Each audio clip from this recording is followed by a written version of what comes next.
well, everyone, welcome to Homosexuality in Medieval Europe. And Philip and I, hopefully Philip will eventually be able to hear me, will be talking about the realities of homosexuality in medieval Europe, and both for men and women, and we'll be touching on actually some other issues of intersex and gender fluidity and that sort of thing, because those were all realities in the medieval world, contrary to popular belief. So why are we doing this? So Kingdom Come Deliverance 2 came out February 5th, and it caused an almost instant reaction. So let's get started. Yeah, so why are we addressing this now? There's been a poop storm on the interwebs since Kingdom Come Deliverance 2 came out, because you now have the option of playing a gay character. And I've seen some of the most ridiculous statements being made in various fora, and so I decided to address that, because the statement on the left there, homosexuality did not exist in medieval Bohemia, is patently untrue. Homosexuality has existed possibly since the beginning of time, and most assuredly in the Middle Ages. And we're going to tell you how we know that, what the homosexual experience possibly was in the Middle Ages, what we don't know, what we can know, and how that can maybe, whether it's applied accurately in the game. So,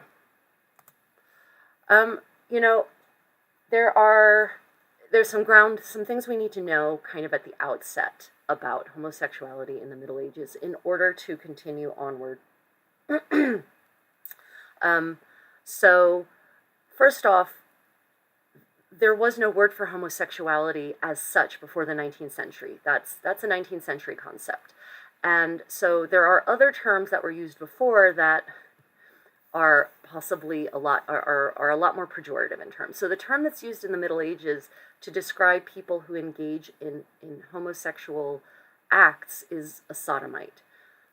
But this word sodomy gets really watered down heavily, because the crime of sodomy ends up being applied to so many different unnatural and vile acts that the word almost loses its meaning. But thankfully, we can figure out what exactly can be meant by sodomy from court records. So, just checking the chat. Okay, good. The thing is that in the Middle Ages, homosexuality wasn't a question of, people weren't prosecuted for homosexuality because of their lifestyle. People only got prosecuted for homosexual acts. So it wasn't about who you loved, it was about people with whom you were engaging in sexual activities. And so we have to start off with the definition of what is considered natural sex in the Middle Ages and what is considered unnatural sex. And I want to clarify that these terms are not my terms, this is not my judgment, this is all from a medieval lens. And we know this is how people viewed it because there are countless sermons, countless tracts written by theologians, written by moralists, who all talk about these sodomitic acts, as they call them, and they refer to them as being unnatural and vile and against nature, and the most unspeakable sin is a term that crops up later in the 15th century. So what counts as sex? And this matters because this will enter into our discussion about lesbianism and why it didn't get the same treatment for the most part as male homosexual activities did. So sex counted as penetration, one person being penetrated by another. And if I'm going to just tell you, there's probably going to be a lot of discussion of sexual acts, very frank and not at all sexualized in this chat, in this presentation. So if that's a problem for you, this is not the presentation for you. So that is what counted as sex, was one person being penetrated by another in some orifice. And there was a natural way to do that, and there were many unnatural ways to do that. And so the term sodomy is sort of eventually evoked, it comes from Sodom and Gomorrah, is eventually evoked by theologians and then later on jurists to express any sexual act that is, one, not aimed at procreation, and two, in some cases, that does not assume a very specific physical form, what many of you might call the missionary position, for instance. But that's not necessarily a solid church ruling on positions. For the most part, for most of medieval Europe, and again, big broad statements here, as long as the act being committed was intended for procreation, then it was kosher. Which means if it's two men, it can't be for procreation, and that's where things get tricky. So, yeah. What we have here, this picture that you see here, is a picture from a moralizing Bible, and it depicts what in that section of the Bible are called sins of the mouth. So a moralizing Bible isn't necessarily what you understand as the Bible. It's not a just pure rendering of the Bible. It's a rendering of the Bible that specifically focuses on morality and acts that are moral and acts that are immoral, and it will depict those acts. So this picture you will often see if you ever look into medieval homosexuality or the history of homosexuality, it is very likely that you will see this illumination, because it depicts two women together and it depicts two men together. Now what's interesting to note here is that the men are in front, which I'm confident was not an accident. It probably shows that, men are higher in the medieval hierarchy than women are. And you'll notice that it's focusing on the mouths, because this, as I said, is depicting sins of the mouth. And so you've got these devils all around them, all indicating that this is something that is not acceptable. So, yeah. Question, what about older people or barren women? Their sex wasn't for procreation. Yeah, so that's a good question. So the question is, what about older women or barren women? Their sex wasn't for procreation. Well, there was no way to really know if a woman was barren until she died without having given birth to children. Remember, they didn't have the science to really test for that. All they could know was that she wasn't getting pregnant, and a woman would continue to try until she was literally no longer physically capable of it. So probably the category of barren women, it was a category in which you existed only until you finally got pregnant. It wasn't a permanent situation. At least that was the hope. Although many kings did cast off their barren wives, had the marriage annulled, and then often had their wives, their former wives, their not ever wives, because an annulment means it never really happened, then committed to a convent. So they would never have gotten a chance, I guess, to prove it. But yeah, for older women, yeah, so that was considered fornication. If you were just having sex for fun, and if you admitted to it in confession, then you would get penance for it. But as long as it was heterosexual in nature, you were not going to get prosecuted for it. But it was still considered a sin by the church to just have sex for fun. Welcome to the Middle Ages. Although, interestingly, medieval anatomy and medieval biological theory taught that the woman's orgasm was essential for her to get pregnant, because that was essential to kind of mix everything up and get the seed implanted. So that was an encouraged part of intercourse, but only because it supposedly led to procreation. It's one of those contradictions, but the logic behind it makes it make sense. Right, so there being no word for homosexuality, and the word sodomite kind of being a term that gets applied to a broad range of people, not just homosexuals, and almost never lesbians, or almost never women in any case, but that makes it harder to read the historical record, because when a word applies to almost everyone who is considered somehow vile and unnatural, whether specific to their sexual orientation or not, it starts to lose meaning. Which is why, unfortunately, or fortunately for history's sake, we have a lot of court records that provide some amazingly graphic details about people who were tried for the crime of sodomy, and in many cases found guilty, and then in many cases condemned to death in pretty horrible ways, usually burning at the stake, right? So, punishment for sodomy, depending on where you were, could include branding, it could include castration, it could include the excision of specific parts of genitalia, It could include execution, to include hanging or burning. And yeah, so for instance, in the 15th century, there's a case of a nobleman having been burnt at the stake for sodomy. And this, he was born in 1420. So he actually managed to get through a lot of his life dodging judgment. He was actually arrested multiple times. He was tried, and it wasn't until much later that he finally was convicted, and he and his supposed lover were burnt at the stake. The problem with some of these cases is that a lot of these confessions are obtained under torture, and when you are torturing someone with the goal of getting a specific statement or confession in mind, they're not going to tell you the truth, because the truth is probably not going to be what will stop the torture. The only thing that will stop the torture is the thing that the torturer or the interrogator wants to hear. So I don't necessarily trust confessions that are given under torture for any particular crime. Yeah, so sodomy was considered a sin. I mean, absolutely, hands down. And there's very clearly that for the most part, in the majority of cases, sodomy is considered man and man sexual activity. And in fact, Dante assigns sodomites the seventh circle of hell. This is actually a depiction of Dante and Virgil speaking to basically interviewing a sodomite, a man who was committed sodomy in the seventh circle of hell, in Inferno, right, during his, when he's taking his journey through the various spheres.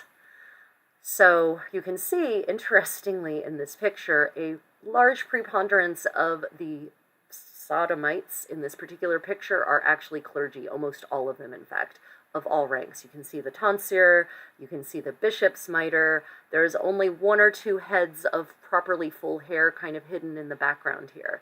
So there was also a definite association of acts of sodomy with the clergy.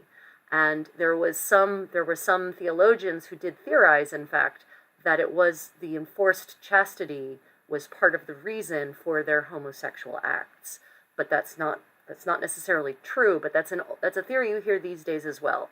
But that is a belief that was around in the Middle Ages as well. Check the chat. Oh, thank you, Kay. You are so wonderful. I really appreciate you. Right. So, we talked about theologians and their thoughts on it, and so, it's interesting. Theologians start condemning homosexual acts very early on, including St. Augustine of Hippo. 4th century AD already starts condemning them, and he condemns both men and women. So what that means is that there's this very ancient record of these acts. So it's, like I said, it's been around for a long time. It's nothing new. And actually, wait, I wanted to note, right, so by the Middle Ages, though, so there's this progression up through the Middle Ages that for a while it's only theologians who are condemning it, and the laws in Europe don't really speak against it. The Byzantine Empire is an exception. The Byzantine Empire outlaws homosexual acts pretty early on, I think in the 6th century, and then in the Kingdom of Jerusalem, they outlaw homosexual acts in the 12th century, so very, very early on. It's one of the earliest laws they pass once it becomes the Crusader state, the Kingdom of Jerusalem. And then there's this shift that happens in about the 13th century throughout Europe, where across the board, laws start being passed in polities everywhere across Europe against homosexuality, against specifically sodomy, because again, the idea of homosexuality is not one that we can really find in written sources in the Middle Ages. The idea of an identity as a person, it's always viewed as an act. It's not viewed as an identity. It's not viewed as a lifestyle. It's viewed as an act, as something you do. And if you don't do it, then you're not guilty of it. Then it's not a sin. So you can love whomever you want, as long as you don't actually engage in the sexual act of penetration, man on man or woman on woman, right? So that's a difference from today. There is no chronicler have I ever found who complains about the lifestyle of these sodomites, right? That doesn't exist. At least not that I have found. Oh, thank you, Kay. You are so awesome. Right. So there's this shift in the 13th century, and from there it's kind of it carries onward. There's an increase in the legislating against homosexuality. There's an increase in the cases, right? But before we get into the cases, I wanted to talk briefly about art, because a lot of people like to point to art, historical art, as evidence of any number of realities or truths. And I'm not going well beyond sexual orientation or gender identity. I'm talking about any kind of aspect of history. Well, we have art that shows people wearing these clothes, so they must have worn them. We have art showing people eating this food in this period, so they must have eaten it. No. When I say art can be dangerous, what I mean is that no matter what the art is, no matter what it is you're trying to examine, you must know the context of that work of art. So a lot of people have, a lot of scholars and casual researchers, and maybe just even your Google warriors have taken pieces of art and said, well, this is proof that there were lesbians, and this is proof that there were gay men, and this is proof that there were, that people were having sex in this way. No. You have to know the context. Now, I'm not saying there isn't art that depicts that. We had the sins of the mouth above. But again, you want to take that in the context of, that's a moralizing Bible. It doesn't tell us how common it may have been. It can't tell us how common it may have been. And these two pieces of art here I chose specifically. The one on the right, I have seen proof of evidence of women engaging in homoerotic activities and sexual activities. But it's not at all. This is a woman who's being examined. Her breast is being examined. This is not sexual at all. This is a woman who's nursing, and she's having issues with her breast, right? The one on the left could be possibly two ladies engaged in homoerotic activities. It certainly looks like it. But the curious thing about it is that they have halos. If you look above their heads, you can see those circles carved into the stone. So, yeah, you have to be careful with art. Again, I am not saying there isn't art depicting gay men, gay women, not at all. I just would like to admonish everyone, when you are looking at art, make sure you know the context. Don't just extract a picture from a manuscript. Know what it is the manuscript is talking about. Don't just take a sculpture from the side of a cathedral. Understand if it's part of a greater story that sculpture set is trying to convey. Okay, moving on. Evidence of male homosexuality, and I don't know what happened in the formatting here, but we have way more evidence. The evidence for male homosexuality is exponentially greater than the evidence for female homosexuality. And that is not an accident. 99.9% of writers and chroniclers whose works have survived to this day are male. So they're going to be focusing on that. And two, female homosexuality was not really prosecuted unless penetration was involved. Because, and we'll get to that. I'll discuss that in more detail when we get to our discussion of lesbianism in the Middle Ages.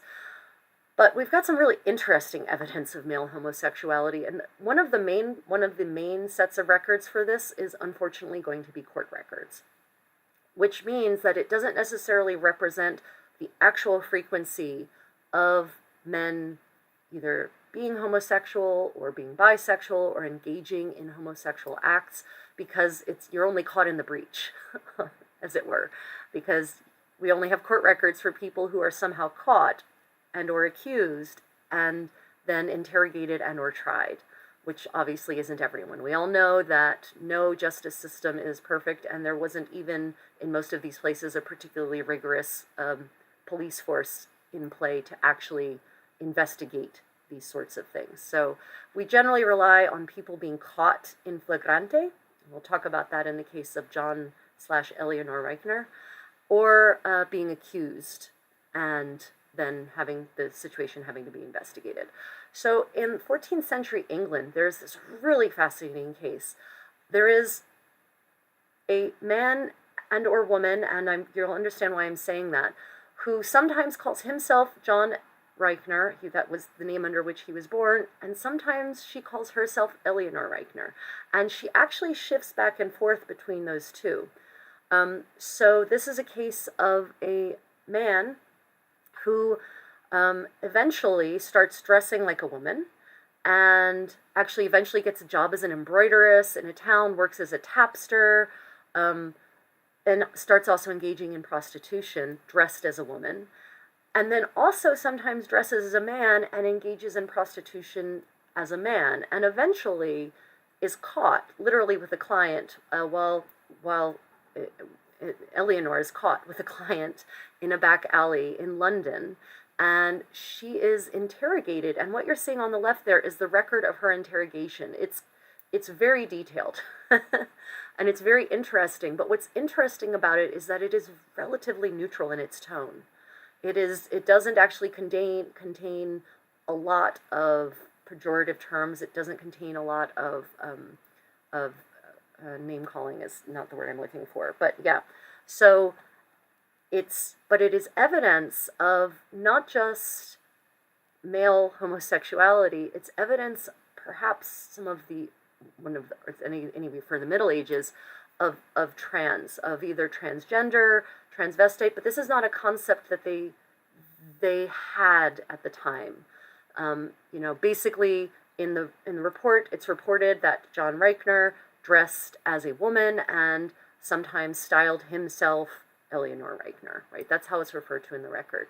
But because Eleanor lived and is referred to as an embroideress and as a tapster, obviously at some level they were acknowledging this female identity, even in the 14th century. Because remember, for those who don't know, if there's a stir or a xter on the end of a name, that means it's the female version of the profession. So a backster was a female baker, a tapster was a female tapper, a female barmaid, someone who tapped the barrel and then served alcohol from the barrel, wine or beer.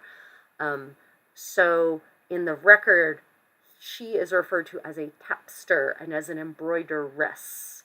So that's very interesting that even in the 14th century, they were acknowledging this female identity of her. But John/Eleanor, like I said, there's both roles end up being, it's complicated, is, one of the most detailed accounts of someone being interrogated for sodomy, but apparently she doesn't get condemned. She does not actually, she's not convicted, she's not tried, she's just interrogated. And I don't know, I wasn't able to find out why. Okay. Checking the comments. Okay, welcome for those who are joining us. If you're enjoying or appreciating this live stream, please do hit that thumbs up. Hopefully Philip will be able to join us at some point. I don't know why the sound is being the way it is.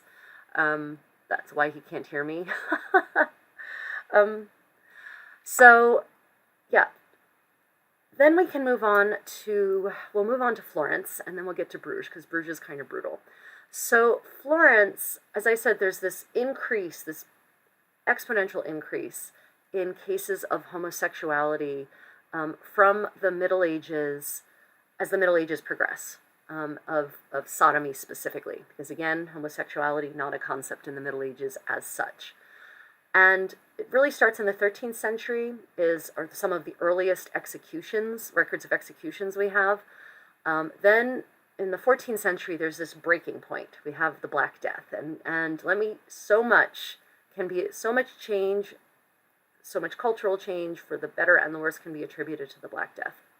After the Black Death, this massive die-off, 50% of the population of Europe is gone. and there is a shortage of manpower. There's a shortage, entire villages are depopulated. And this is relevant to our discussion on homosexuality because several historians have theorized that the increase in laws against sodomy after the Black Death, because there's this exponential increase both in legislation and in enforcement, has to do with the concern about the population. And that people who are committing sodomy, which remember, sodomy is anything that doesn't lead to procreation, not just two men together, not just two women together, that these acts of sodomy are preventing the regrowth of the population. And that does make sense. It also makes sense with the fact that in Florence, in the early 15th century, Florence actually institutes basically state-run brothels, official brothels. And in one of the chronicles that states why they did that, contemporary, they state that the hope is that is with providing these women for sex, that the men will, be turned away from their sodomitic behaviors and will procreate with these prostitutes and have children with them. And then also by being lured back into, having sex with women, will then eventually find a wife and get married and have legitimate children. But in Florence, legitimacy was not nearly as much of an issue as it becomes later on or as it is in other places, because all the time natural children end up being adopted by their fathers and raised within their household and actually given prominence and managing to climb the social ladder in Florence. So having children with prostitutes was absolutely a perfectly valid way in Florence to repopulate the city. But it comes with this very false theory that, well, the reason we have so many men having sex with so many other men is that there's a shortage of women, because, of course, typically women are not supposed to have premarital sex. So if there are no prostitutes, what that means is that men have to wait until they get married. But of course, men are also waiting 10 to 15 years longer than women are to get married, because men aren't getting married generally until 25 to 35 years old. So the theory was that led to this idea that, well, we're forcing these men into homosexual activity. That's what 15th century people thought. That's not what I think, to make that very clear. And hence the brothels are launched, hence they actually start policing in Florence. They actually launch an office of the night, and this happens actually across Italy, not just Florence. Venice has the Lords of the Night, and it's a police force specifically to go out at nighttime and patrol the back alleyways and find men engaged in sodomitic activity. Now, whether these men were what we would consider gay in terms of lifestyle, were they only attracted to men, were they bisexual, we don't know in most cases. Because they're simply, again, it's not a question of identity, it's a question of the act in which these men were caught. And there are some pretty alarming figures. Let me just check my notes to make sure I get this right. The Office of the Night in Florence, the Office of the Night in Florence caught between 1432 and 1503, they accused about 16,000 men of sodomy, of committing acts of sodomy. Now, most of them were not accused, and what that figure should tell you is that 1 in 2 men in Florence were likely to be accused at some point in their lifetime of committing an act of sodomy. Leonardo da Vinci got accused twice, but was convicted none of those times. Very often they're accused, very often it's investigated, and very often it's tossed out for whatever reason. Could be for political reasons, could be because there was a lack of evidence, but the Office of the Night was very, very active. And Florence actually developed a reputation in Europe at large in the 15th century as being a place where sodomites being a refuge for sodomites, basically. Now, whether that's fair or not, that every single man in Florence was at the very least bisexual, if not homosexual, probably not. But that was the impression out beyond the city. Because meanwhile, outside of Florence, outside of Italy, people are being, burnt alive for committing sodomitic acts if they're actually caught for it. Let me see. I'm going to go check the comments. Could it have been the powers that be simply acknowledging Eleanor's effeminacy in her vocations? Yes. Okay. So the dodgy lodger. We're going back to Eleanor Reichner, right? And I'm pronouncing it that way because 14th century pronunciation is very phonetic. It's not like modern English pronunciation where we would say Eleanor. Phonetic, Eleanor. Every syllable is pronounced. So the dodgy lodger says, could it have been that the powers that be were simply acknowledging Eleanor's effeminacy in her vocations? Yes, and thank you for bringing that up because I forgot that point. Yes, it could absolutely be that. So in the act of sodomy, of penetrative sodomy specifically, there was the medieval sources talk about, and the legal texts talk about, an active partner and the passive partner. And the passive partner is the person who is penetrated, and the active partner is the one who's penetrating, and the passive partner is automatically assigned a level of effeminacy because women are penetrated, not men, right? And that comes into play when we talk about lesbians later on, so hold that thought. But yes, absolutely. And in fact, that might be why many kings in the Middle Ages are accused, mostly after their death, of being sodomites, because it was about political opponents trying to tear them down, or people who didn't like them trying to tear them down, who, by accusing them of sodomy, and especially if they imply that they were the passive partner, they are calling them effeminate, which of course in the medieval world of masculinity is almost the worst thing you can be as a great warrior, or as a knight, or as a king, is to be accused of being effeminate. So Richard II, for instance, after he died is when we first start seeing the chronicles talking about him being effeminate and about him being a sodomite. That doesn't mean that he actually was either of those things. And it might not be what we think of as effeminate, right? Effeminate might be that he dressed very flashily, which we know he did, maybe more flashily than anyone else. Maybe he liked to keep company with men, but that doesn't mean that they were engaging in homosexual acts and sodomitic acts. So the accusation of sodomy could also be a political tool to undermine the previous administration, whoever that was.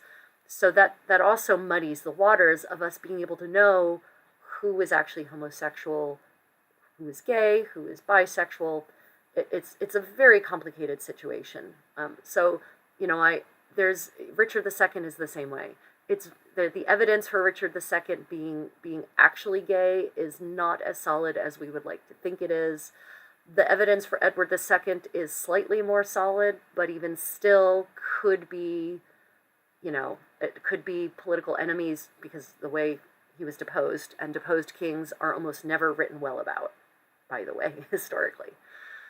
So yeah, it could be that in Eleanor Reichner's case, in the chronicle, as we see on the left there with Eleanor Reichner's deposition, that they were acknowledging his effeminacy, or they were acknowledging her identity as a woman. We can't know, but that could absolutely be true. I cannot deny that, because that fits in with the medieval model pretty well. Let's see. What if Eleanor John was a hermaphrodite? I've got a whole section on hermaphrodites. Hold that thought.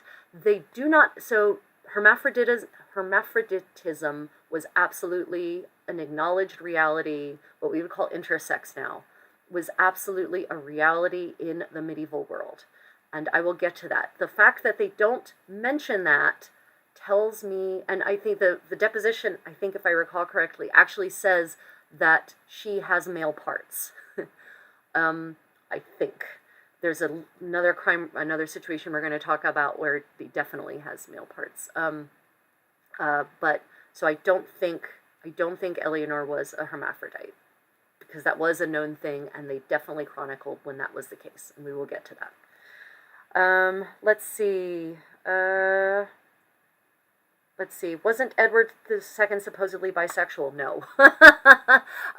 Well, okay, so bisexuality, it's hard to know if Edward II was bisexual or not, because many kings knew it was their duty to reproduce, and it wouldn't matter what their actual preferences were. They knew they had to do it, because it was their legacy on the line. It was their dynasty, and they knew they had to do it. Otherwise, there was going to. And the other reason that good, responsible kings, anyway, would do whatever it took to reproduce is for stability, because it was understood in the Middle Ages, especially this period of the Middle Ages, that when we have a primogeniture, if you do not have a son, when you die, there will be chaos. There will probably be civil war, because there are going to be various factions, all possibly with equal claims, vying for the throne. And so a good, responsible king knew that to assure peace, at least some amalgam of peace, some amalgam of continuity for the kingdom or the polity, that he had to produce a male heir, because otherwise it was guaranteed chaos, almost guaranteed civil war in the aftermath of that. You know, there are some exceptions there. You know, if you have a brother who's still alive and you only have one brother, then maybe it's okay. if you don't have any offspring. But yeah, so most, even kings that we know, where we have records, contemporary records, where we somehow can know that they were probably homosexual, they still tried to have a male heir. So was Edward II bisexual because he managed to father a child with his queen? Not necessarily. He might have just been doing what he needed to do for his dynasty, and for, you know, that was like one of the king's main duties. Like, it was one of the queen's main duties, was to produce a male heir. So maybe not. The records in Edward II's case seem to indicate that he preferred to keep company with men. He was not, I don't recall reading a record of him having a female mistress, for instance. But he definitely had something very, very much, at the very least, a bromance with Piers Gaveston, maybe more. It's sort of hard to know, because, you know, we don't have records that are untainted that discuss that aspect. But the fact that he doesn't really keep company with women, kind of, at the very least, a homosocial situation, meaning homosexuality is where men prefer the company of men, but it's not sexual in nature.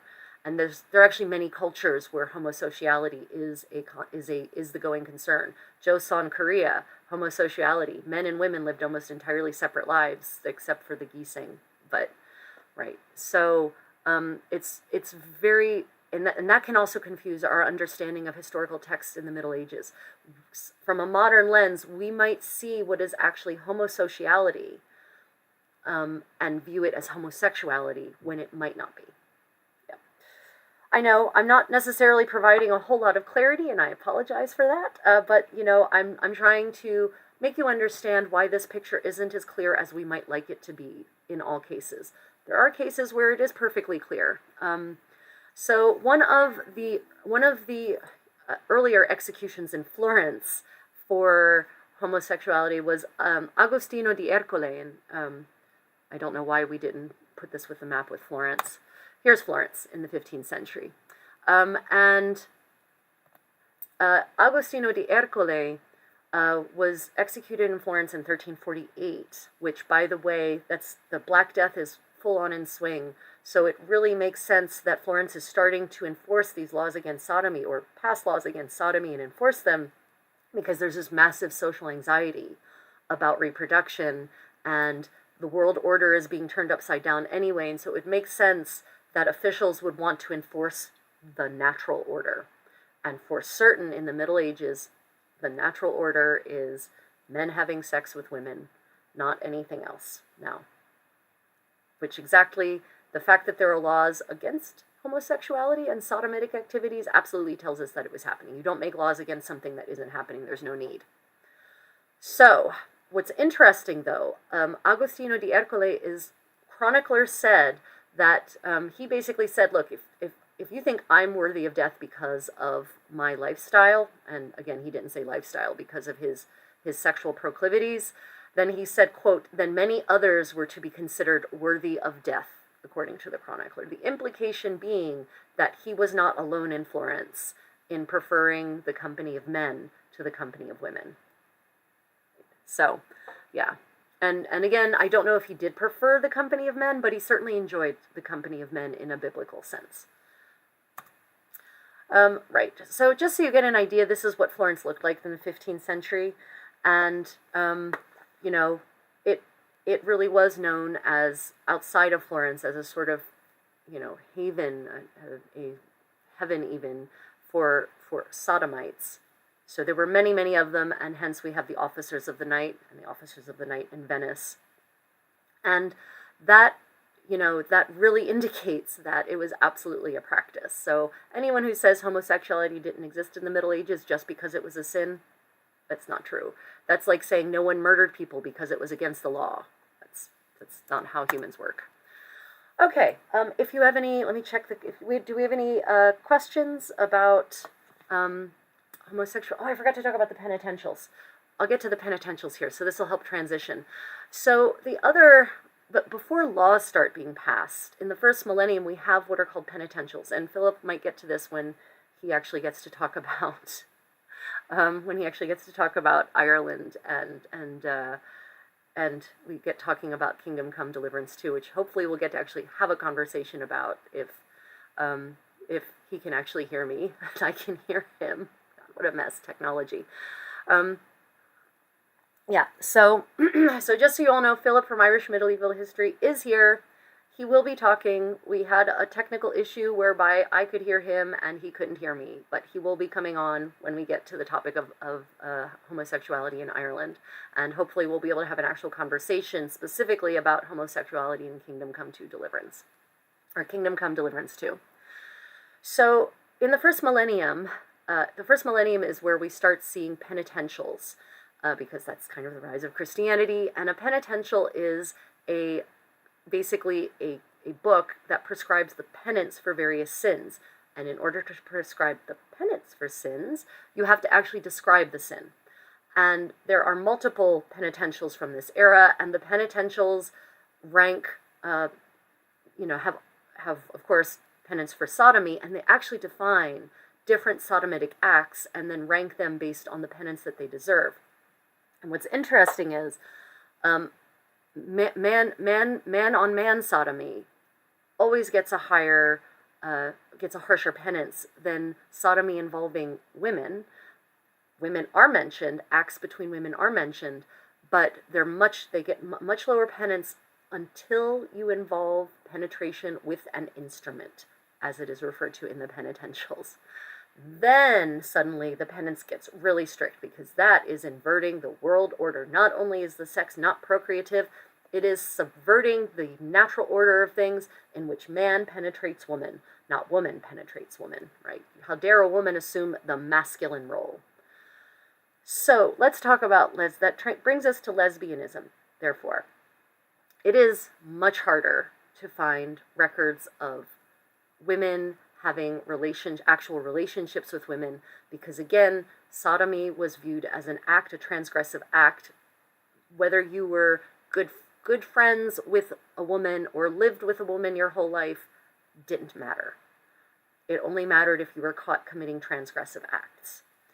And so that means we only really know for certain about women being sexually involved with women from case records.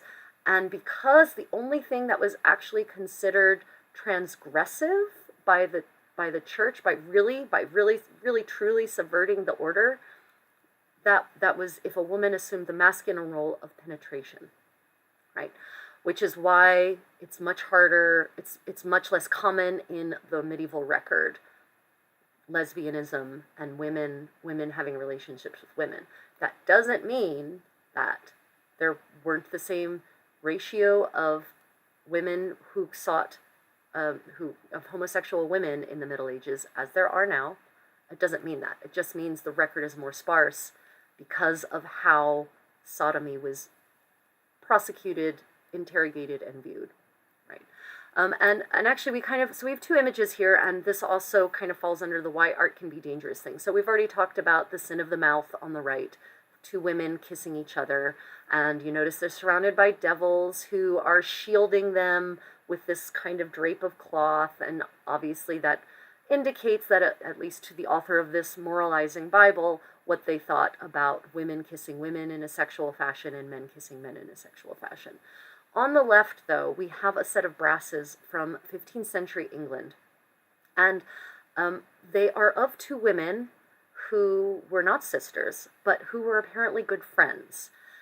These two brasses are sometimes used as evidence of lesbian-like a lesbian-like relationship, and that term has been quoted by a professor and scholar of the history of homosexuality, because the word lesbian is, again, a completely new, it's a neologism relative to history. Didn't exist in the Middle Ages. They didn't even have a word for it. And I'll get to a poem that actually talks about lesbian activity that's pretty fun, and graphic also, but pretty fun. Graphic without being graphic. It's very tastefully done. Anyway, so lesbian-like is a term that gets used in historical circles now, and I like that because it reminds us that there is no term for this kind of relationship in the medieval record, not that we have found yet anyway. So here we have Elizabeth Etchingham and Agnes Oxenbridge, and they're in Etchingham Church. It's obviously it's not a coincidence that Elizabeth Etchingham's last name is Etchingham, and this is Etchingham Church. Her family was very powerful, and she was, so they had a lot of sway. Now, these two women are depicted looking at each other, hands in prayer. We have the smaller woman on the left, the larger woman on the right. And some people have said, well, this is clearly these women obviously wanted to be interred together and wanted their effigies looking at each other because they were obviously lovers. And that's not what it means at all. It might mean that, but it doesn't mean that. So first off, I want to address the difference in their sizes. So the reason art historians theorize, and I agree with this theory, that the reason there's a difference in size is because Elizabeth on the right is the higher ranking woman, and Agnes Oxenbridge, who died unmarried, by the way, she is on the left. She's the smaller because she was a much lower ranking woman. Also, Agnes died very young. She died as a teenager, and so her hair is depicted down because she died as an unmarried virgin. That's why she's depicted that way. Whereas Elizabeth died as a married woman, or as a widow, I think. I actually don't remember if she was a widow or still married. Her husband was still living when she died, but she died many, many years later, 40 years later. So it was actually her executors that executed this effigy. And that's interesting because it was her brothers who were her executors. So they willingly commissioned this effigy upon Elizabeth's death and positioned them in this fashion, looking at each other. So it could be a sign of that when they were much, much younger, because Agnes died when Elizabeth was very young, that they were in some kind of romantic relationship, but it might not. It might be another situation of a homosocial relationship in which these women were just bosom companions, maybe chosen sisters. So this brings me back to the idea that we should be careful in interpreting art. And I'll give you a modern example of that. Here in Korea, when I first came to Korea, I was surprised to see women everywhere walking around holding hands, and men walking around holding hands. Not romantic at all. In fact, especially not in Korea, not 10 years ago when I first came here. There was nothing, it was not taboo. It was not considered to be a sign of romantic attachment or sexual attraction. It's just the practice. So we have to be careful interpreting distant historical sources through a modern lens. Check the comments here. Oh, thank you, Susan. That's a great comment. Okay. So I promised this poem discussing lesbians and their activities, and this was written by Étienne de Fougères in the 12th century. In the 12th century, and he's writing in Aquitaine, I think. This is the 12th century is, of course, the kind of the flourishing of courtly love, and this is when there is, especially in France, in Aquitaine, there is this massive movement, this practice of courtly love, very stylized, and there's troubadours writing poems, and there's, counts and countesses, dukes and duchesses who are also assuming the role of troubadour and writing all of these fantastically interesting poems. And so here we have this poem that describes the act, and I don't know why the penitential is on this page. So we're talking about penitentials. The script on the left is not a poem. That is a page from a first millennium penitential. I think that's Theodore's penitential, actually, just so you know what a penitential looks like. Aren't they beautiful? Anyway, the poem. Etienne says, about ladies enjoying the company of ladies. They do their jousting act in couples and go at it full tilt. At the game of thigh fencing, they lewdly share their expenses. They're not all from the same mold. One lies still, and the other makes busy. One plays the cock, and the other the hen, and each one plays her role. So, yeah. His poem specifically, there's a poem before that, or earlier part of the poem, where he talks about heterosexual sex. And his terms are that there's the beauty of heterosexual sex versus the vile nature of unnatural homosexual sex. And again, not my words. This was his own thoughts at the time. And even still, he kind of creates I think it's a very fun poem, actually. So good on him for creating this interesting poem that he thinks should make us all shy, be disgusted, and yet I think it's fun. Right. So, any questions about lesbianism in the Middle Ages? If you were interested, I took some notes on specifically on the penances. If you're interested, so on the left we've got that penitential talking about the penance that sinners must face for various crimes, for various sins. So for woman on woman action with no penetration, so kissing and other things, 3 years of penance. But if there's an instrument being used to penetrate one the other, then it is 7 years. So that's how much more serious the subversion of the natural order by assuming a male role was. As long as you were, assuming the woman's role in your activities, then it was only mildly transgressive because it wasn't procreative. But the second you assume the man's role, mind blown. Okay, let me check the chat. Any questions about lesbian sex? And I'm sorry that we couldn't have Philip here. He couldn't hear me. And earlier people couldn't hear me, then he couldn't hear me, but everyone else could. I'm sorry, Philip. This is so frustrating. Okay, let's talk about intersex. So, hermaphroditism. And I know this term has absolutely fallen out of fashion, and it should. It comes from, there was actually in ancient Greek mythology, Hermaphrodite, part man, part woman. And in the Middle Ages, they acknowledged it was absolutely a reality. Children were born relatively frequently with a mixture of male and female parts. Now, the kind of intersex that's more hidden, that isn't visible, that wasn't necessarily as acknowledged, or acknowledged at all, because they obviously couldn't do genetic testing, and they didn't have ultrasound, so they couldn't see if internal organs were what they should be or not should be. So the record about intersex pertains only to people with visible signs of mixed genitalia. And in the Middle Ages, they were referred to as hermaphrodites. And here is actually a depiction of medieval hermaphrodites.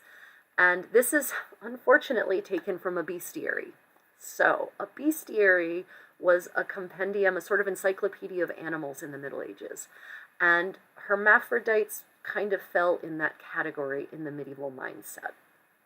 And so intersex individuals who had both, who were visibly so, unfortunately were considered more marginal than not. And it breaks my heart, but that's the way it was. And actually, so something I want to note here about this particular miniature, you may notice that there is some smudging. If you look closely, you will see there is significant smudging of the artwork around the thighs and groin of the male hermaphrodite. Because in the Middle Ages, there was an idea that there was a male hermaphrodite, so primarily presenting as male, but with mixed genitalia, and a female hermaphrodite, so primarily presenting as female, but with mixed genitalia. So that was the medieval concept of hermaphroditism. Just to be clear, not my identifications or definitions, the medieval one. And so the male hermaphrodite on the left, if you notice that smudging, yeah, that's because, and if you actually start looking up homoerotic miniatures, you're going to see a preponderance of them have been smudged around the genitalia areas, because the theory is that these books by their owners were being used as a stimulant for non-procreative sexual activity. What might be called sodomy, because masturbation was also a form of sodomy.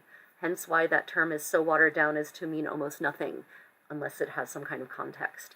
So apparently some owner or owners, plural, or readers, members of this household where this bestiary was originally kept, were fond of going and opening the book and enjoying the visuals that it contained.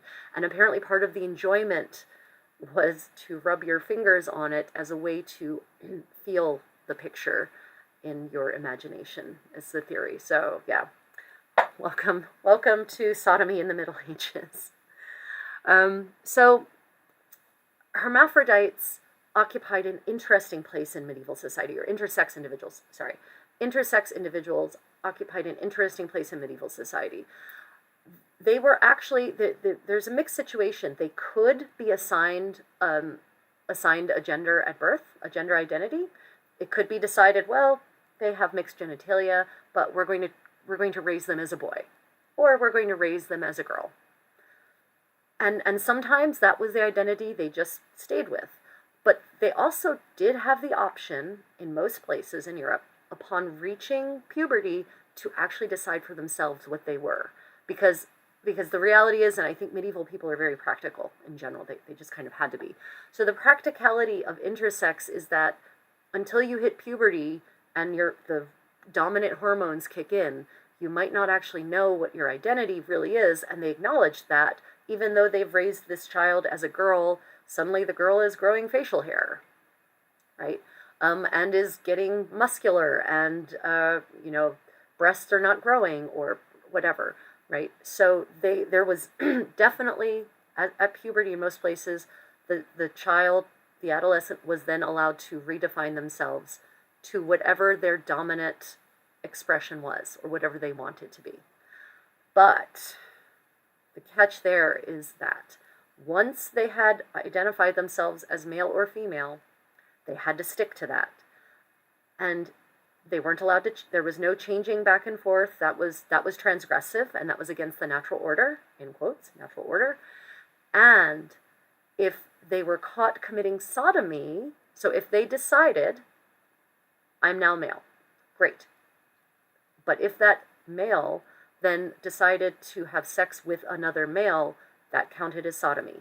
Didn't matter that, part of them probably still feels some kind of female hormonal situation, still identifies maybe as partially female, and wants to therefore enjoy the spectrum of sexual partners. No. Once you've identified as male, you must then engage in sexual activities of a heterosexual nature in the natural order, and also procreative, by the way. And if you are caught doing otherwise, you will be prosecuted as a sodomite. Same thing for females, but again, for female intersex, people who chose to identify as female upon coming of age. But again, they mostly only get prosecuted, or almost only get prosecuted, if there's penetration involved. And actually, I want to go back and talk about lesbianism, because there is one case, as I said, lesbians don't often get prosecuted, but when they do, it's usually because they've been caught engaging in procreative acts or penetrative acts. So there was a case of several cases of women who were not only prosecuted but burnt at the stake for sodomy, and in those cases, they're always described as using an instrument to penetrate. And in one case, the woman was described as actually having an instrument between her legs that she then used to penetrate her partner. Obviously, some sort of dildo, probably. So, it's all about the penetration and subverting the natural order of things. Okay, so that is my part of the presentation, at least, as far as it goes. So, Philip, if you're, let me see. Fortunately, I can't tell if Philip's still there because I've got the window. Philip, if you're still there, um, it would now be time for Philip. If you're there, could you rejoin? And I'll pass it over to you for your part of the presentation.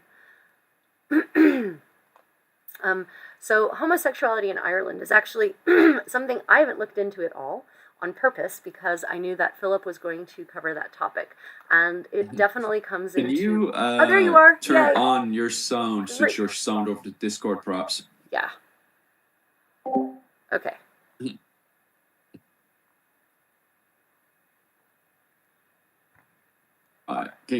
Can people hear me? Can they?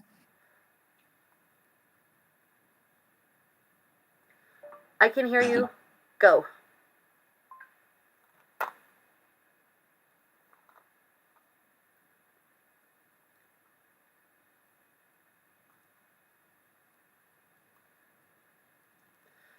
Okay, I don't know if people can hear me or not because the way so I've got a slight delay because I can hear from the YouTube, so there's a slight delay, but I cannot hear on what was it called, Discord itself. I can hear you. Kind of disconnection going on. I'll start waffling away to myself anyway. Right. Sexuality in Ireland is a quite interesting one, all right, when we get down to the study of it. First and foremost, was homosexuality in Ireland acceptable before the coming of Christianity to Ireland? And first and foremost, when we get into the literature itself, it seems to be Ireland itself seems to be very kind of perhaps pro homosexuality before the arrival of Christianity onto the island.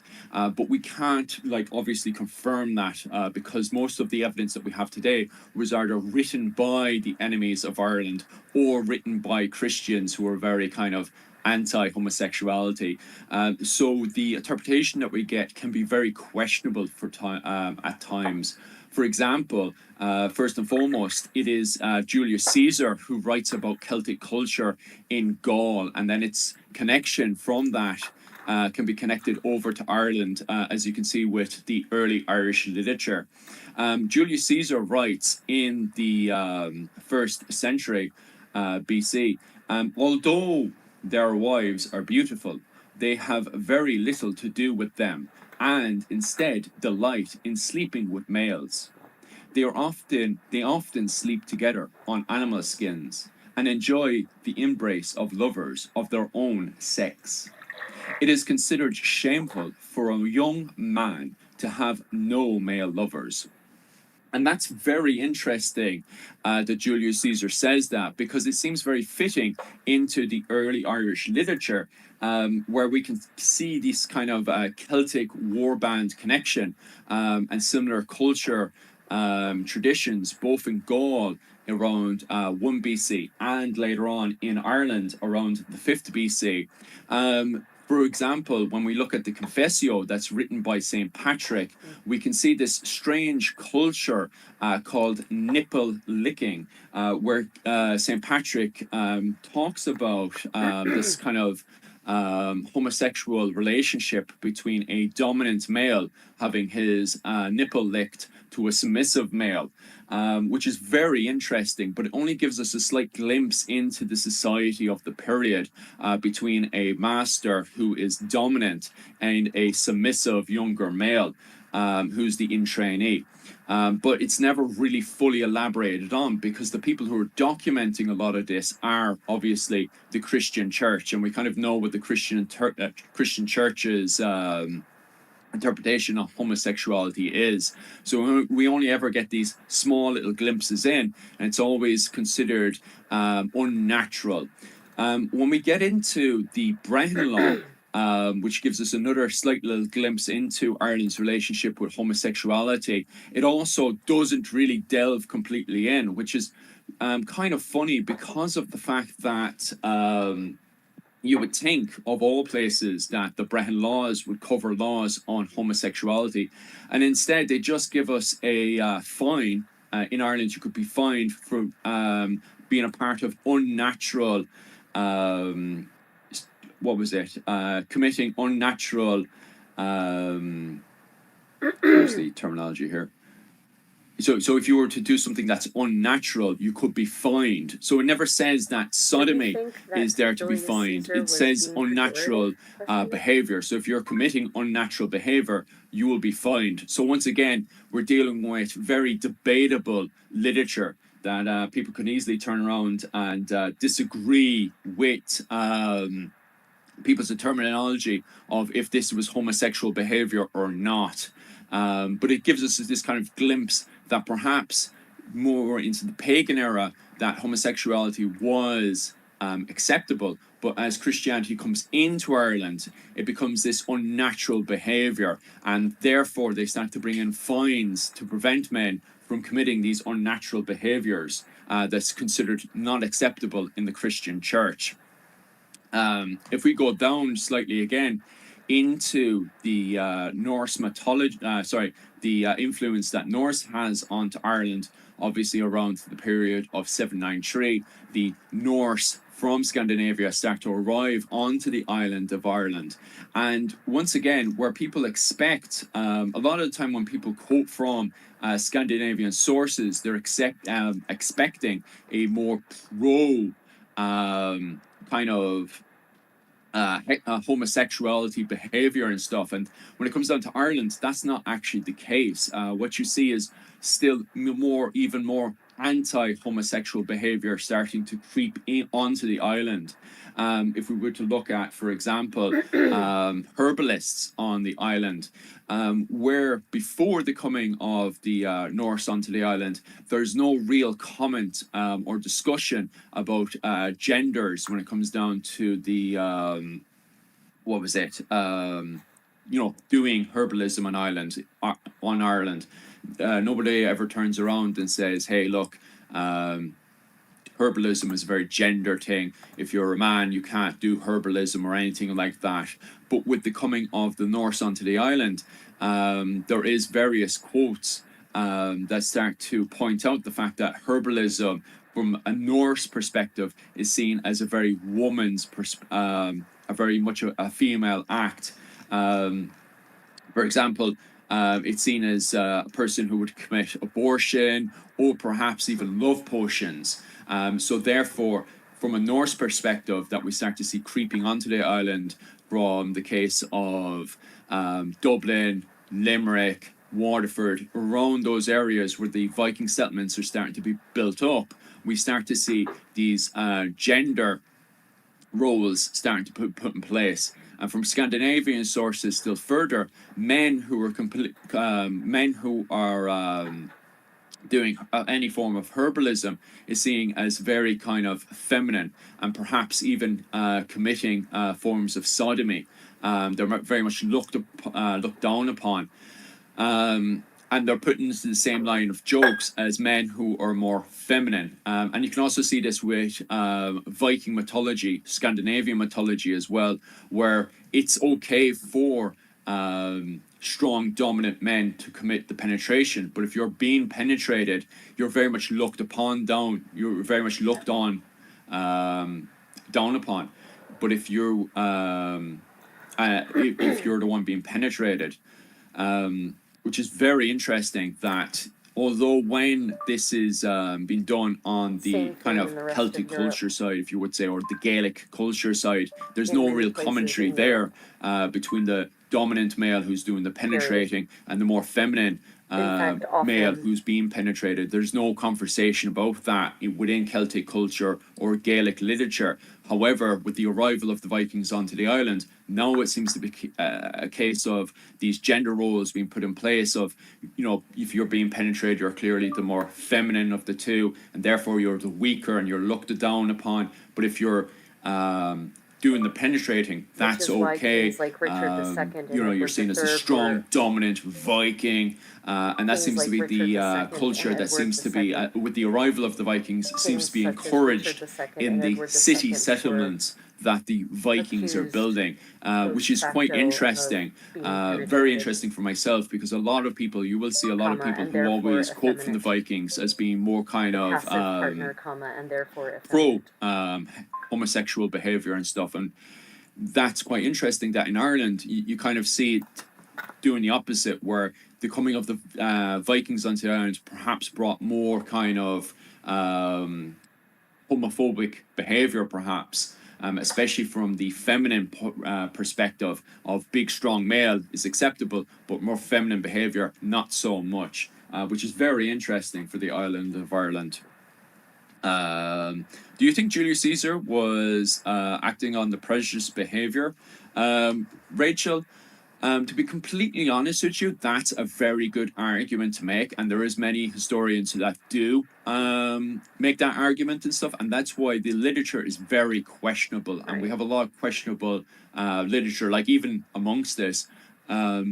You know, although I point this out, you do need to question all of this and definitely look at the full picture, rather than just saying, oh, well, you know, people of Celtic culture or the Gaelic were completely pro homosexual behavior, is questionable, because we only get a keyhole experience into what's actually going on.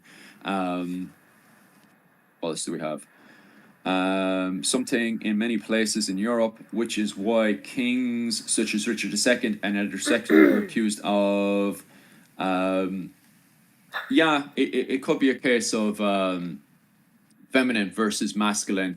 That could be the case. But it's interesting that we do have little keyhole experiences that discuss this submissive behavior, especially with the trainee, to the more masculine dominant teacher that's teaching the pupil how to fight and how to use a sword and stuff within the warband, that this is seen as a kind of a natural behavior within early Celtic, early Irish literature. But then with the coming of Christianity, this becomes more and more frowned upon. And then furthermore, becomes very frowned upon when you see Norse culture coming in, especially from the perspective of someone who's acting very feminine. So that's quite interesting. Rachel is mommying. Hi. Contessa, can you hear you on the background doing talk to text? I can't hear Rachel whatsoever. There seems to be a disconnection between Discord and YouTube right now. So we're just going to kind of slightly hammer through right now. So as we go through the periods from the early medieval period into the high Middle Ages, homophobic behavior from our interpretation of the literature that we have right now seems to increase still further. As we go into the period of the Norman invasion onto the island, we can see the coming of the Normans onto the island, and the Normans bring in more Roman Catholic rule onto the island. And because of that, they really start to reinforce this whole thing of being anti sodomy. The penetration of a male into any form of another male is considered completely unacceptable behavior amongst the Normans. Here we can see actually more of this male Scandinavian laws coming in and stuff. On that PowerPoint is kind of reinforcing the whole idea that although Scandinavian behavior, in Scandinavian folklore and literature, we can see homosexual behavior in it, it's still frowned upon to take on the feminine role. So it's acceptable to take on the strong, dominant role, but the feminine role is seen in the actual literature itself as kind of a joke. Even Loki makes a joke of Odin when Odin dresses up as a woman, of being very feminine, which is quite interesting, that we kind of get this idea that's kind of romanticized in the media that the Vikings, or the Scandinavians as they were technically called, being completely acceptable to homosexual behavior, when that's not entirely the full picture. It seems to be a case of masculine, great for Scandinavian society, however, more feminine roles, especially towards a man, is not entirely acceptable behavior. And then still further, when the Normans come in around 1169, this unacceptable behavior towards homosexuality continues to build up. Especially since the Normans are now bringing in Roman canon law onto the island, which makes sodomy completely unacceptable. So you can see in Breton law, this is if you were to do unnatural behavior, you're fined. However, as we go from the High Middle Ages into the Late Medieval Ages, with the Anglo-Irish starting to arrive onto the island, it then becomes even more unacceptable for homosexual behavior to continue, going from the transition of Norman law into English law, especially with the likes of the statutes of Kilkenny and stuff onto the island. Committing any form of sodomy could even get you, the hangman's noose. You could be hung for being a homosexual. Which is quite interesting, that as we go through the periods and we get more and more influences into the likes of Dublin, Waterford and Limerick, the city areas, it's those areas that become more and more anti-homosexual behaviour, and those influences then start to come into the rest of the island of Ireland. I think it's pretty much, I think we're moving on to Kingdom Come now with the whole power slides and stuff. Let me have a quick look.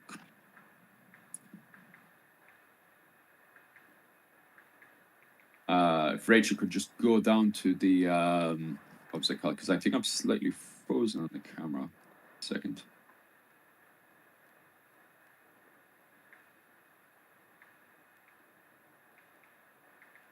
Thank you for letting me know. My mic should be muted, but it's not. Yeah, there's always problems with the updates and stuff when it comes down to Discord and its relationship with YouTube. YouTube is a very funny one to work with. So the reason this week we wanted to talk about homosexuality within the medieval world is because of all the controversy that's happening inside the video game of Kingdom Come Deliverance, that's set in the period of 1403, just before the Hussite Wars kick off in Bohemia, modern-day Czech Republic. And although, as Rachel has pointed out there, it's quite clear that there is both homosexual behaviour happening in Europe and Ireland, of course. And we can see that the Roman Church is constantly adapting, not just the Roman Church, but various societies are adapting to the behaviour of homosexuality in a very negative way. There's many people online who even go as far as denying homosexuality ever existed, that it's this new phenomenon that's happening. So myself and Rachel wanted to put together this presentation this week to highlight the fact that homosexuality did exist in medieval Europe and that there were reactions to it. And that's exactly why the makers at Warhorse Studio that work on the video game Kingdom Come Deliverance, that's the interpretation that they also wanted to depict within their video game. And I think if you look at the evidence that myself and Rachel have put together for you today, and you can also see the evidence that I'm about to discuss here, that you can see that homosexuality did actually exist in the medieval world. I think that's quite clear, to be honest with you. Just 1 second there, just look at the questions. So what's the difference between Norman law and English law in regards to homosexuality? When it comes down to Ireland, the major difference is the fact that when the Normans arrived, they don't really, although they're they first bring sodomy onto the island and they highlight the fact that homosexuality is unacceptable, and when the Bretons act upon this, they bring in more fines to fine a person for homosexual behaviour. When the Anglo-Irish appear onto the island, it could go as far as execution. At the time, because of the relationship, the Anglo-Irish, who were semi-independent from the English in England, they're still fully connected within the English court, which is the Anglo-Irish who were in Dublin, Waterford and Limerick. So these areas are semi-independent from England. Can you hear me? They can pretty much do whatever they want, but they're still connected within the English world. And so when you have the likes of Richard II and Edward II, who are allegedly homosexual, when you see them being executed, for homosexual behavior. It kind of sends a message to not just the Anglo-Irish, but the Gaelic. Homosexual behavior is unacceptable. You also have various other behavior. So from the period of the late medieval period onwards, you start to get the whole notion of executions being conducted to homosexuality. So you get more anti-homosexual behavior happening in Ireland from the late medieval period onwards. So my main point that I'm trying to say here is that as we get more influences onto the island from the outside world, anti-homosexual homophobia starts to rise more and more and more as we go from the early medieval period, where it may have been somewhat acceptable, depending on your interpretation of the early medieval literature, especially from the fact it's written from a Christian perspective and also from the perspective of their enemies, such as the Romans. If we were to take that, as a fact, that the Irish were committing homosexual behavior and it wasn't frowned upon.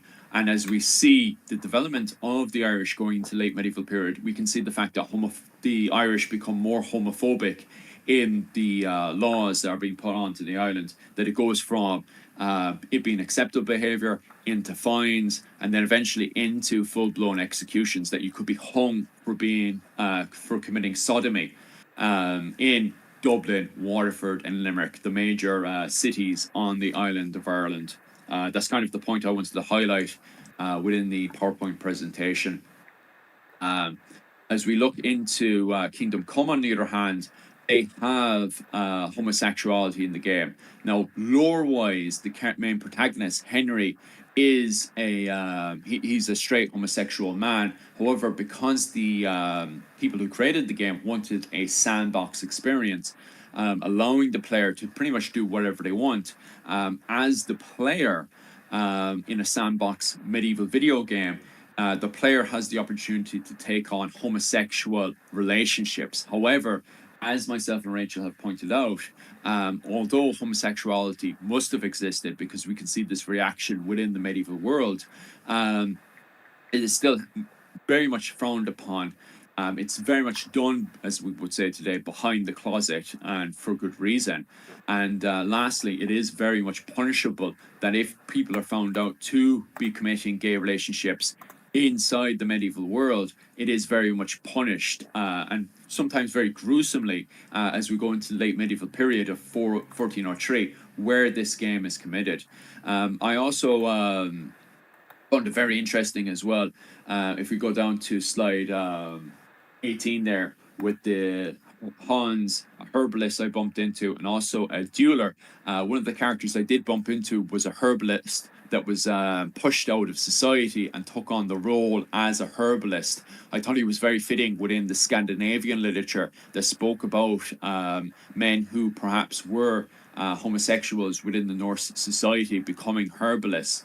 And I thought that was very interesting to see this once again, that you had a man who was taking on homosexual behavior within a local village, was pushed out of the village and became a herbalist. I thought that was very interesting, because we'd see the same thing popping up within Scandinavian literature as well. So I just wanted to highlight the characters there. Hans, on the other hand, is another character who I find very interesting as well, who's a homosexual within the video game, and he takes on a lot of qualities that you see within the Edward II. Now, Hans in the video game is the good guy protagonist, and now in reality characters are much more complicated, and Kingdom Come highlights that. So Henry is there to protect Hans, and Henry himself, lore-wise, is he's straight, like he goes for women. However, because, as I said earlier, the developers have taken on this kind of sandbox interpretation of the video game, Henry can take on homosexual relationships with his lord Hans. And I thought Hans was a quite interesting character, because he's got a lot of if we look through the literature of Edward II, there's a lot of similarities between both Hans and the character Edward II. So I thought it was very interesting that the two of them share a lot of similarities between the two. Last but not least, The character there that we have on the bottom left there is a duelist that lives inside the court of one of the dukes, inside just close to what was it? Berg. I think it's oh god. The name now has gone completely out of my head, but he's originally from Prague. That duelist there is originally from Prague. He's studied in university inside there, so he's very much within the intelligent societies and stuff. And I thought he takes on, although he's a duelist, he takes on a lot of similarities with Leonardo da Vinci. So I thought it was very interesting that a lot of qualities that we see within the literature, from Leonardo da Vinci to Edward II to even Scandinavian literature, is very reflective of Kingdom Come Deliverance. So myself personally, I thought they were very respectable, and they gave a very reality-based characters that are very much worth studying, that they're not a case of, oh, these are the good homosexual men. These are actually very complicated men. They're neither good nor evil. They're human beings. And I thought Kingdom Come Deliverance brought that alive, and they also brought the literature alive, from Scandinavian literature to Italian literature, with the likes of Leonardo da Vinci and his homosexual behavior, to even Hans within English literature. So I thought Kingdom Come Deliverance was very kind of respectful in that thing, that they didn't give us a character that was, seen as the good guy, that he, well, I'm gay, so I must be a good person. No, these are very complicated real life people who also have the trait of being a homosexual. And I think that's definitely the great way to go about it, that, just because you're gay, you're not God, but at the same time, because you're gay, you're not also the devil. These are complicated characters. And I think Kingdom Come Deliverance did an amazing job on doing that. Do I have any more slides, or is that me finished? Or did I put anything else in there? I think that's pretty much all I really had to say about both Kingdom Come Deliverance and homosexuality in Ireland. Okay, then I can chime in. Can everyone hear me? Can everyone hear me still? I think Philip was not ever able to hear me. And that's just more again about the duelist, and also a lot of people as well in this slide 19. I just want to highlight the fact that people were saying that homosexuality didn't exist within the first game of Kingdom Come Deliverance. And that's not actually the case as well. There is actually homosexual men in the first game, Kingdom Come Deliverance 1. And these are the two homosexual men that we actually encounter in the first video game. It's just in the very first video game, romance wasn't really built upon, because the company, Warhorse Studios, had very limited funds. So Henry could only get into two relationships within that video game. One was a princess, and the other one was with the miller's daughter. So they were very restricted on how they could kind of give the player a full experience of sandbox game.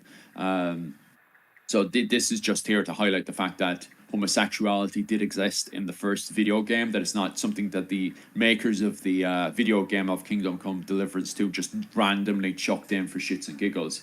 There was actually homosexuality in the first video game as well, which is also reflective of the literature that myself and Rachel had pointed out previously.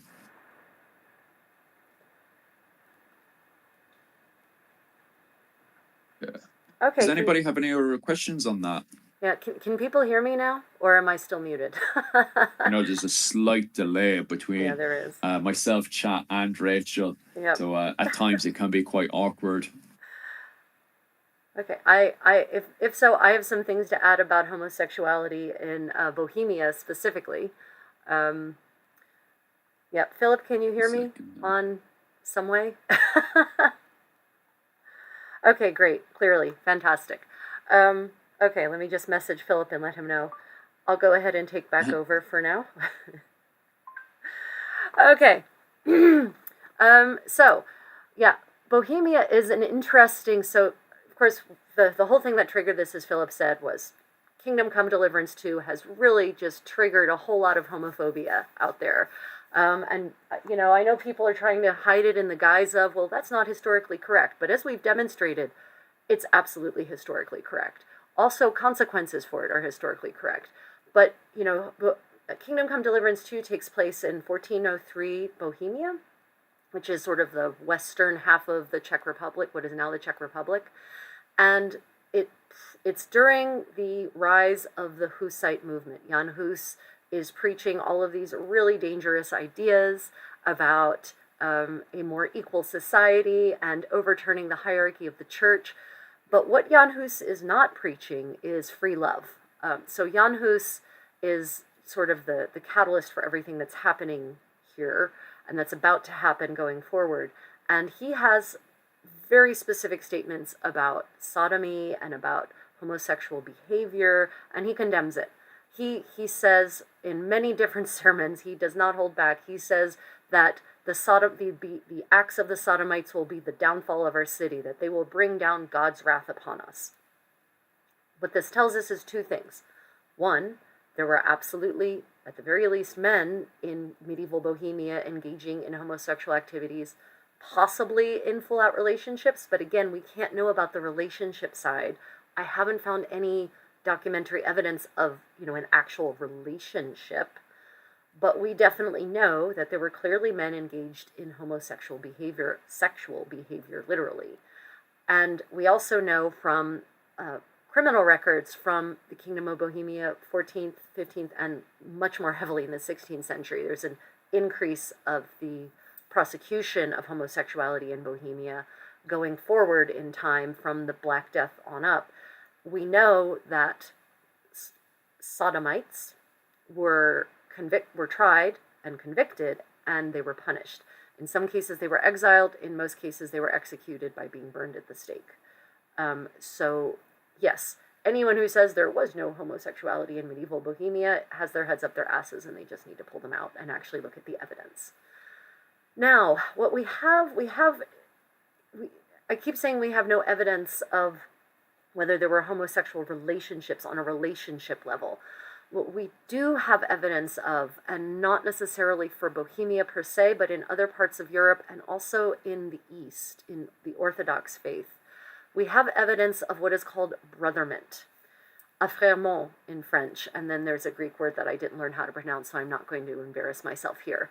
But literally it means the making of brothers. And this has been viewed, and I think incorrectly by certain scholars, as evidence of a civil union for romantically involved men. There's a case of it from the 11th century in Galicia, in northwestern Spain. There's at least two specific documentary cases of this happening in France, and then there's a whole liturgy for it in the Orthodox Church, and actually in the Latin Church as well. But there is no evidence that this brothering, whereby two men agree to live together and share finances and share property, there's no evidence that this was the sign of a romantic relationship. I'm not saying it wasn't a romantic relationship. I'm saying that there's more evidence that it was about creating a legal bond for ownership of property, the sharing of debts, and that sort of thing, so that in a legal setting, if one dies, then the other has legal rights, even if there is no will. Now, why do I think it's more likely that these civil unions, these brotherings, were probably not romantic?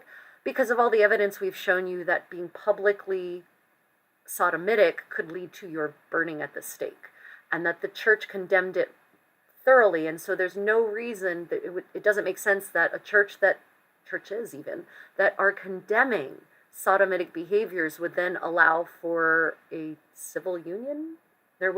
If these civil unions were actually romantic in nature, I expect there would have been a lot more noise about them. So I don't think that this brothering had a romantic component. I haven't found evidence for it. So I just want to say that if you encounter the term brothering, affrèrement, or the very beautiful Greek word that I can't pronounce at the moment, if you find this term, try not to look at it through a modern lens. Try to look at it through a medieval lens where people are living more communally anyway. right? This isn't a situation where you turn 18 and you get your own house and you maintain your own separate life, right? People are living 3, 4, however many generations all in a household. So if you have someone who is your chosen brother and you would like him to be legally bound to you like a brother, which is a concept that appears in literature across the ages, across cultures, it would make sense that you would want to have a civil mechanism for that. So, yeah. Let me just check the brothering sounds like what we would call today's a palimony agreement. Yeah, it could be, of course, palimony is usually used to be anyway between men or women who were engaged in a romantic relationship. And brothering I don't have the evidence for that component. Again, a lack of evidence is not proof of a negative. I'm just trying to be honest about what I have found and my feeling about reading the sources and understanding what I understand at any rate about the philosophy and psychology of the time in these various places. It just doesn't make sense to me that brothering would have been romantic and accepted, especially given the increase in laws that legislation that is passed, that is enacted against sodomitic behavior, and then the enforcement that is absolutely increases with time. So, yeah. But in the context of Kingdom Come Deliverance 2 in Bohemia, there was absolutely sodomitic activity, which probably most likely means that there were men engaged at some level in some kind of romantic, emotional relationship that went beyond just sex.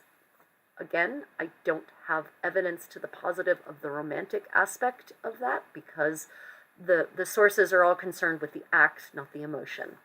And that's why there were probably, there may have been, as I'm thinking on it and just thinking aloud here, there may have in fact been many men who felt some kind of love, a romantic love, not just a brotherly love, for other men, but because of the sinful nature of it, because of their own faith, their religious belief, their spirituality, they restricted the expression of that love to a brotherly kind of love. That's absolutely possible, and I think likely even that there were many men who didn't, and women maybe, who didn't take the next step to enact the full emotional component of the love they were feeling for another man in the case of men, or another woman in the case of women. Absolutely. But we can't know because it's a lack of evidence. It's, people weren't writing diaries the way we write diaries now. Medieval and Renaissance diaries are all about, they do sometimes talk about emotions, but not those kind of emotions. They will talk about the birth and death of children, and they will talk about mourning the loss of a child, the loss of a wife, the loss of a sibling. They talk about purchases. They talk about contracts that have been entered into. Those are what diaries from that era talk about. They don't get into the nitty-gritty of emotions. And so there is not a vast trove of evidence that can give us a fuller picture of romantic homosexual relationships, homoerotic relationships. We can't get, there's just a lack of evidence thus far. And maybe we'll find more. Maybe there's something out there that I've missed. I don't spend 24 hours a day doing scholarship, although I feel like I do a lot. So I just wanted to mention on the topic of homosexuality, and since we're talking about Kingdom Come Deliverance 2, Italy being very close to Bohemia, very tightly connected. I mentioned earlier that we don't necessarily know how many of these men who were caught with committing acts of sodomy are homosexual or bisexual or pansexual. But we do know for certain that at least in a couple of very specific cases, that the individuals involved were absolutely homosexual. Because there was one gentleman, an execution of Rolandino Roncaglia in Italy, who was, I think in Florence, who was arrested, interrogated, and tried for sodomy, and in his confession, he confessed that he could not be aroused by women at all. He was not attracted to them in the least. He could not procreate. He never had sex with his wife, who died of the plague, by the way, so we're talking 1348. And not only that, after his wife died, he starts cross-dressing. I mean, that's what it's referred to as the source. He starts dressing as a woman, and he starts prostituting himself as a woman. There's no record of him having taken a female name, so I can't speak to that aspect of. I don't know whether he considered himself to be a woman or if he was doing so as a way to try to safely have sex with male clients, with women, or with men, sorry. I don't know. I cannot speak to that. But he absolutely 100% says in his deposition, I am not attracted to women. I cannot get aroused by them. I have never been attracted to women. So for certain, true homosexuality did exist in the Middle Ages. And so as it's presented in Kingdom Come Deliverance 2, yeah, could have existed. Now, what I don't know, and unfortunately, maybe Philip can tell me in the chat, what I don't know, because I haven't played this part, I haven't seen this part of the game, the actual interactions, is if this is an openly displayed relationship. Are they skipping down the lane, holding hands and kissing each other? Are they engaging in sexual acts in full public view? In which case, no, that would get them burnt at the stake, probably. Especially if, in the case of the nobility, if they have any political enemies. But it was very hard to enforce the law in Bohemia in this era because things are about to get so messy with the onset of the Hussite rebellion. And basically it ends up being a crusade by the church against the Hussites. And so the enforcement of law and order basically breaks down and becomes extremely local.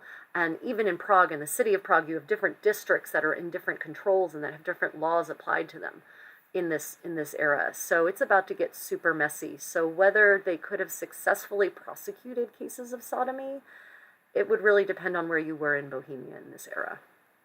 Yeah, let me check the chat. Okay, are there any questions? I think that's pretty much all I have for the day. I have to say that when I set off on this journey to increase the knowledge I already had, I encountered a lot of really interesting things that I hadn't thought about before. That for me, the philosophy, the psychology of understanding how we as humans maybe thought in past times is almost as fascinating as the cold hard facts of the case itself. The idea of the medieval idea of gender relations and gender roles, and that if you were the penetrator, then you were the male, and if you're the penetratee, then you are the female. And as long as your actual gender, your actual sex aligns with those two roles, you're fine. And the second it isn't, then it's not fine anymore. Was a really interesting way to think about things. But also to force myself to not automatically view relationships as being homosexual just because they are homosocial. And to try to make sure I'm not automatically falling down that hole, because that's my bias, and I will openly admit this, is that everyone should be able to love everyone the way they want openly. I mean, okay, I don't mean that you should be able to just have sex in the street and get away with it. I don't mean that, but I mean you should be able to have a romantic relationship, and in the privacy of a private space, do whatever you want. And I don't care. I don't want, and this is, trust me, this is not, yeah. Anyway, that's my bias. And so I want to make sure that my bias is not automatically biasing my interpretation of the sources. So I'm always trying to divorce myself from my own biases and try to look at things in a more calculating, dispassionate manner. Yeah. It's not open in the game. The development said it would be punished in the future. Okay. Yeah, it's not open. Stupid. Why does that stupid heart is always right where I need to see an important word? Yeah, it would be punished in the future. Well, God knows they're really exploring crime and punishment in Kingdom Come Deliverance too. I wonder. I'm kind of a little nervous about what kind of punishments they might actually either depict or imply, because for certain in Bohemia, castration was an option for sodomy. There's even one source, I don't remember where it was specifically, where the punishment for sodomy for men would be the removal of the offending part. And they said, and then the law also said the same thing for women. So the punishment for female sodomy would be the removal of the offending part. And then the question comes, well, in the case of female sodomy, what is the offending part? And one person suggested this might be a clitoridectomy, female genital mutilation, but other people said, well, maybe they were just trying to make sure the law read in a balanced way, but didn't really think about the practical application of it being balanced, and that maybe it was the hand that wielded the instrument would be removed or something like that. It's not particularly clear. But I really do wonder in Kingdom Come Deliverance too if they're going to start what sort of punishments they're going to dare to imply and or fully depict. Yeah, I will say some of the more graphic nature of the game is interesting, and I don't have a value judgment on it. I don't know if it will certainly make it more real. I'm not certain whether depicting it in this more realistic manner is making it more enjoyable for people or more disturbing for players. That's what do you think, Philip? The depiction of the punishments and whatnot, is that enhancing it for you, or is that sort of making the whole game a little more anxiety inducing? We live in such an anxiety inducing world right now. I don't know if we need it in our fantasy medieval games as well.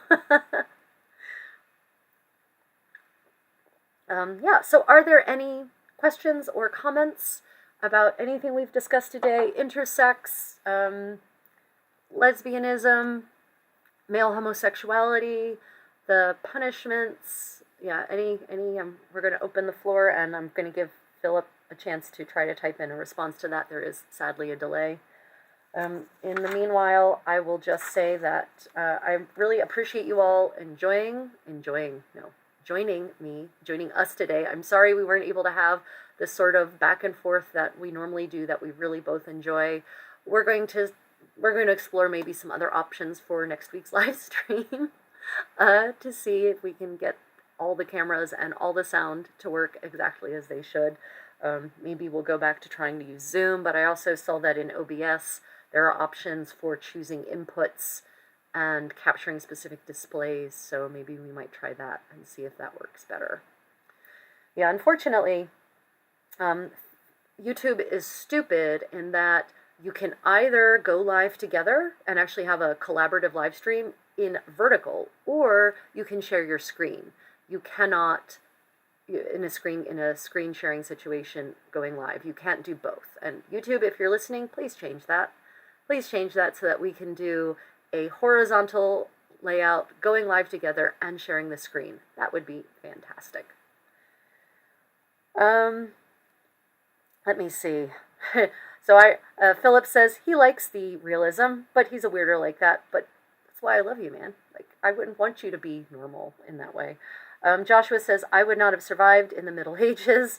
I might have been burned at the stake by the time I was 16. Yeah. You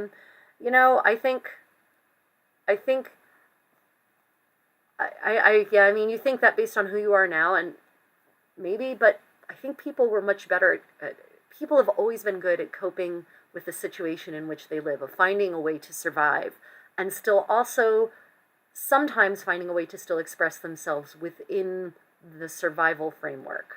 So maybe you just would have come up with different ways of expressing yourself.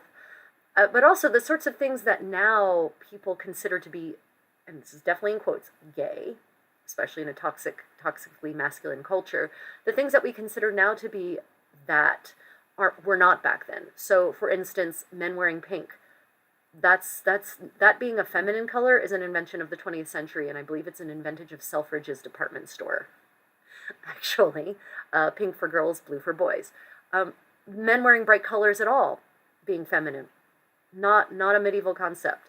Men wearing peacock-like garments, so really fancy, full garments that are very, very stylish, also not considered effeminate, except by certain moralizers, but that's the clergy, going off as clergy do about things they don't like because they think it upends the natural order or whatever. But for certain very, very, very manly men in the Middle Ages were dressing in very, very fancy fashions, and no one called them effeminate for it.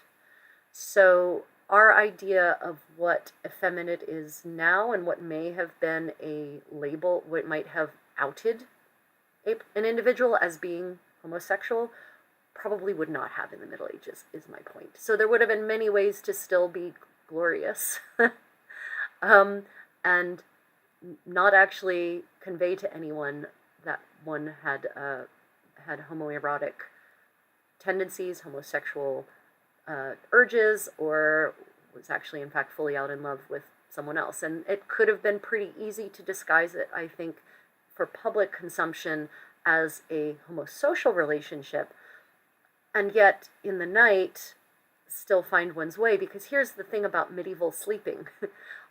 People often shared beds. Men shared beds with men, women shared beds with women, completely for practical reasons. And there was even a custom amongst the great lords and the royal households in Europe that one of the greatest honors you could have would be to actually share a bed with the king, and not at all for sexual reasons, simply because people did share beds, because the king's bedchamber was not an empty room. That the king's bedchamber had some of his closest peers and retainers and whatnot all sleeping in the chamber so that they could be of service to the king if he needed it. And so getting to share the bed with the king was a sign of favoritism, but probably not sexual favoritism. So, you have these records of and especially if you have two kings sharing a bed, then that's kind of almost a symbol to the court that these two kingdoms are at peace and are allies. So you have Philippe Auguste and Richard I of England sharing a bed, and people have taken that and run with that as proof positive that Richard and Philippe Auguste were gay. No, they've taken it out of the context of practices that were common in the era. So my point is that this practice of completely heterosexual men sharing a bed makes it likely that homosexual men could have gotten away with a number of activities if they were quiet, and still no one would have thought any two ways about them sharing a bed. There are tales in the Decameron that entirely rely on lots of people, and actually multiple people sharing beds in a bedchamber, men and women, and it being so dark that you can't see who's who, and then this leads to shenanigans and mistaken identities and people having sex with people they didn't think they were having sex with, including men on men, by the way. And that's because, the medieval world at night, it was dark, very dark. And so it would be very hard to actually see what is happening. So my point is that it could have been easier, it was much easier, probably, in a medieval context to hide your real nature and still be able to express it at some level. It's when you go out into the streets and are caught having sex with another man in the alley. That's nearly always, almost all of these cases they were caught in a public place having sex, usually with a male prostitute. Yeah, not in all cases, but in many cases. Do you know what the Ottomans' view on homosexuality? A little bit. It was a light red. It was a light red. Things like one family, one bed. Yeah, exactly. Eric Gazman says things like one family, one bed. Yeah. Ottoman view on homosexuality. So I started to delve into homosexuality in the medieval Islamic world and then pulled back because it is such a deep and rich topic. And in the medieval, sort of the golden age of Islam, as it's called, homosexuality seems to have been very accepted. And in Andalusia, for instance, in Cordoba, I think it was, but don't hold me to that. Like I said, I pulled back because I was about to fall down a very deep and interesting rabbit hole, and I needed to focus my research for this presentation. But in some of the Andalusian, some of the Moorish kingdoms in Spain, kings were openly homosexual and had partners that were, very openly, and they wrote poetry to each other, and very explicit poetry, and women as well. So medieval Islam in general, and very generalizing, in the golden age of Islam, in these medieval Islamic polities, homosexuality seems to have been accepted and practiced openly. In the Ottoman Empire, in the earlier part of the empire, when they're still, horse riding nomads, I'm not certain, honestly, but being Islamic might being Islamic might mean that they were just as accepting. How it was expressed, I can't tell you because I didn't dive down that well. I do know that there are records of some Ottoman sultans having been considered gay. I haven't delved in to see whether it's the same way that Richard II and Richard I are considered gay based on the same kind of not solid evidence. So, how's that for a non-answer? Sorry, Susan. I apologize for not being able to give you more information, but I needed to focus on Europe because once you start getting into the rest of the world, it's an endless, bottomless pit. Yeah. Yeah, so, everyone, I'm Philip and I are going to have a conversation after this in which we bitch mutually about how much we hate technology. But we both thank you so much for joining us today. Please remember to hit that thumbs up. And after the video posts, if you feel like doing so, take the time to just leave even just an emoji in the comments under the published video. It really helps the algorithm. It boosts my channel. It puts me in front of more eyes, all that nonsense. Please check out Philip's channel, Irish Medieval History. He's got so much fun stuff, and he's putting out shorts every day. And, consider becoming a patron for him as well. It comes with perks that are different from the perks if you become my patron or a channel member. And if you don't have the finances to support us in that way, that's perfectly fine. We understand, and we thank you all for just supporting us by watching us, by interacting with us, and of course, hitting that thumbs up and subscribing. Okay, everyone. Well, I'm going to call that a wrap. Thank you, Philip. I'm so sorry that we couldn't have the usual interaction we have. And for the rest of you, stay creative, and until next time, bye, everyone.